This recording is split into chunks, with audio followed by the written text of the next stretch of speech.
तो आपका प्रशांत कोटस में बहुत बहुत स्वागत है। तो मैंने आपको HTML के कुछ इंट्रोडक्शन और बेसिक जो सिंटेक्स होते हैं वो आपको मैंने प्रैक्टिकली बताया था। अगर आपने वो वीडियो नहीं देखी तो आप जाके देख लेना, हमारे चैनल पे प्लेलिस्ट में मिल जाएगा और मैं उसके वीडियो के लिंक वो जो है आई बटन में दे दूंगा, आप देख सकते हो, ऊपर आई बटन में दिख रहा होगा। तो इस वीडियो में हमारा टॉपिक है कि जो टेक्स्ट फॉर्मेटिंग होते हैं वो किस प्रकार से होते हैं, उसके साथ हम क्या क्या कर सकते हैं और हम इसमें क्या क्या एट्रीब्यूट्स लगा सकते हैं उसके बारे में हम देखेंगे। लेकिन मैं आपको एक बात बोलना चाहूँगा कि जो आप लोग स्किप कर देते हो ना, वीडियो सेकेंडों में स्किप कर देते हो या तो बहुत ढेर सारा बढ़ा देते हो, जिससे क्या होता है जो आपको जो मेन एट्रीब्यूट्स या कोई टैग या टेक्स्ट फॉर्मेटिंग के कुछ रूल्स होते हैं वो आप समझ नहीं पाते। तो यार वीडियो के साथ साथ है ना जो मैं बातें बताता हूँ ना उस पर ज़्यादा ध्यान देना, तभी आपको समझ में आएगा कि कौन सी चीज़ कहाँ पे यूज़ होती है। तो यार चलिए बिना टाइम वेस्ट करते हैं हम इस वीडियो को स्टार्ट करते हैं। तो वीडियो को स्टार्ट करने से पहले मैं आपको बता दूँ कि HTML की सीरीज़ चल रही है, तो आप सारे वीडियोस को देखना और हाँ चैनल सब्सक्राइब कर देना और लाइक कर देना। तो हम लोग PDF के थ्रू पूरा टेक्स्ट फॉर्मेटिंग का देखेंगे और हाँ टेक्स्ट फॉर्मेटिंग के टोटल 3 पार्ट बनेंगे। तो ये पहला पार्ट है, तो हम पहले पार्ट की शुरुआत करते हैं। चलिए फिर PDF में। तो ये हमारा PDF खुल चुका है, हम अपने PDF में देखेंगे। टेक्स्ट फॉर्मेटिंग पार्ट 1 चल रहा है, ठीक है। Text formatting, HTML text formatting के टैग कैसे कैसे होते हैं। मैं यहाँ टैग की बात नहीं करूँगा, मैं यहाँ पे टैग के पूरे नाम की बात करूँगा। तो पहला होता है हेडिंग, दूसरा होता है paragraph, bold, italic, strike through. Okay, तो ये HTML के टेक्स्ट फॉर्मेट टैग हैं जो हमने पार्ट 1 में अपने कवर किए हैं, ठीक है। तो चलिए इसका हम प्रैक्टिकल देखते हैं। तो देखिए मैंने यहाँ पे अपना HTML टेक्स्ट एडिटर है वो मैंने यहाँ पे खोल के रखा है और मैंने यहाँ पे फाइल भी हेलो नाम से सेव करके रखी है, उसका डॉट एक्सटेंशन HTML लगा दिया है, ठीक है। तो सबसे पहले हम HTML लिखते हैं, पहले हम इसमें लेस देन लगाएंगे, लेस देन के बाद हम इधर HTML लिखेंगे तो हमको पूरा स्ट्रक्चर तैयार मिल जाएगा। तो मैं यहाँ पे टाइटल में हेलो दे देता हूँ। आपको नहीं पता कि टाइटल को हम कहाँ लिखते हैं, कैसे लिखा जाता है, तो आप मेरे पहले वाला वीडियो देख सकते हैं, ठीक है।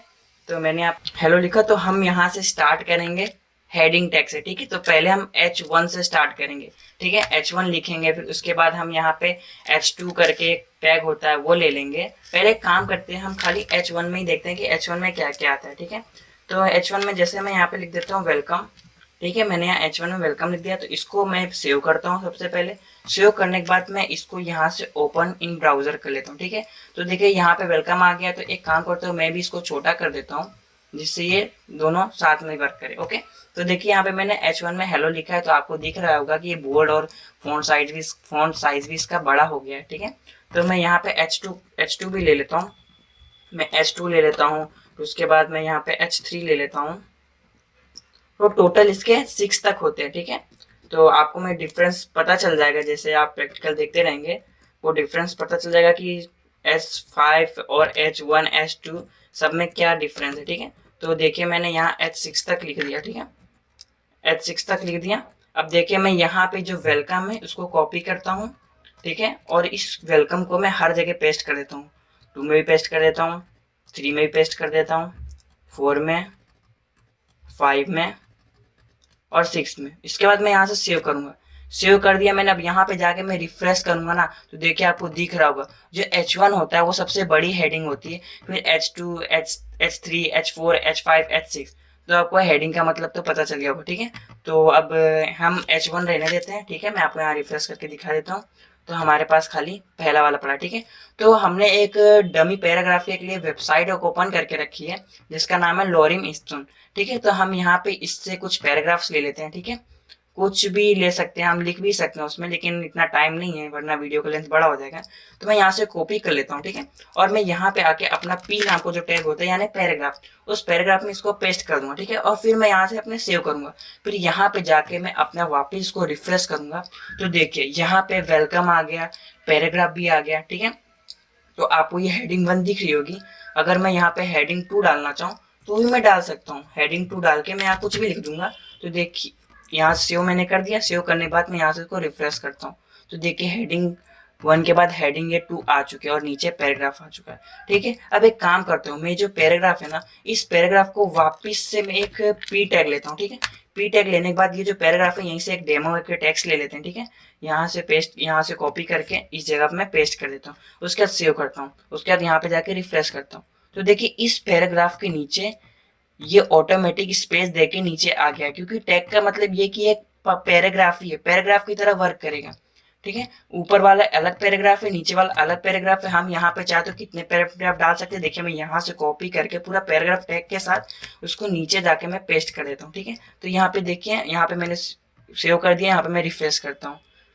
ठीक है, यहाँ सेव करके मैं यहाँ पे रिफ्रेश करता हूँ। देखिए 3 पैराग्राफ आ चुके हैं, 3 पैराग्राफ आ चुके हैं, 1 2 3। ओके, 3 पैराग्राफ आ चुके हैं। तो आप पैराग्राफ का मतलब भी समझ गए होंगे। ठीक है, तो अब हम बात करते हैं बोल्ड बी टैग के बारे में। ठीक है, जैसे कि यहाँ पे आपको दिख रहा होगा। ठीक है, इस टेक्स्ट को हमको बोल्ड करना, तो मैं सिंपली यहाँ पे क्या करूंगा, यहाँ बी लिख दूंगा, बी कर दिया। ठीक है, बी टैग को अंदर लिख दिया, फिर यहाँ पे मैं बी टैग को क्लोज कर दूंगा और यहाँ रिफ्रेश करूंगा। रिफ्रेश मैंने सेव किया। ठीक है, उसका रिफ्रेश करूंगा तो देखिए जो था यहाँ पे हमको पता चल रहा है कि ये जो हमने है बोल्ड करके रखा हुआ है। यहाँ से हमको पता चल गया बोल्ड क्या है। ठीक है, अब एक काम करते हैं, हम बोल्ड के बारे में आपको पता चल गया। ठीक है, अब हम आई टैग यानी इटालिक के बारे में जानते हैं। ठीक है, तो जैसे कि ये लोरिम इप्सुम लिखा हुआ है, लोरिम इप्सुम को मैं यहाँ पे आई टैग के अंदर डाल देता हूँ। ठीक है, तो लोरिम इप्सुम को हम आई टैग के अंदर डाल देते हैं। तो यहाँ से मैंने सेव कर दिया, उसके बाद मैं यहाँ से रिफ्रेश करता हूँ। देखिए यहाँ से देखिए ये थोड़ा टेढ़े साइज में आ गया, यानी इटालिक फॉन्ट के साइज में आ चुका है। ठीक है, तो आई का मतलब यही होता है। ठीक है, तो हमने हेडिंग कवर कर लिया, पैराग्राफ कवर कर लिया, इटालिक कवर कर लिया। अब बारी आती है स्ट्राइक थ्रू के बारे में। ठीक है, तो स्ट्राइक थ्रू पर्टिकुलर करता क्या है, जैसे कि आप देख लें, यहाँ पे मैं इसको जूम कर देता हूँ। जैसे कि यहाँ पे प्रिंटर लिखा हुआ। ठीक है, मैं यहाँ पे एस टैग लगा दूंगा, एस टैग के बाद मैं इस एस टैग को क्लोज कर दूंगा। ठीक है, उसके बाद सेव करके मैं यहाँ पे रिफ्रेश करूंगा। तो देखिए ये दिख रहा है आपको, ये मैं जूम कर देता हूँ, ये देखिए ये आपको दिख रहा है, टेक्स्ट के ऊपर एक लाइन आ चुकी है। तो स्ट्राइक थ्रू का मतलब यही होता है। ठीक है, हमको कोई भी टेक्स्ट के ऊपर लाइन खींचनी है, टेक्स्ट को कट करना है, तो हम स्ट्राइक थ्रू का यूज कर सकते हैं आसानी से। ठीक है, अब इसके बाद हमारा हेडिंग हो गया, बोल्ड हो गया, पैराग्राफ हो गया, स्ट्राइक थ्रू हो गया। अब हमारा क्या बाकी है, अब हमारा बाकी इस पार्ट 1 में तो हमारे इतने टॉपिक थे, तो हमने इस टॉपिक को क्लियर कर लिया। ठीक है, आप ऐसे ही ढेर सारे हेडिंग लेके पैराग्राफ ले सकते हैं। जैसे कि मैं यहाँ पे एक और हेडिंग ले लेता हूँ। ठीक है, यहाँ पे एक है H1 नाम की हेडिंग ले लेता हूँ। यहाँ पे मैं वापस वेलकम लिख देता हूँ। ठीक है, यहाँ पे वेलकम लिखने के बाद फिर मैं इसको एंटर मार के यहाँ पे इसको कॉपी कर लेता हूँ टेक्स्ट को, फिर यहाँ पे मैं एक पैराग्राफ में इसको पेस्ट कर दूंगा।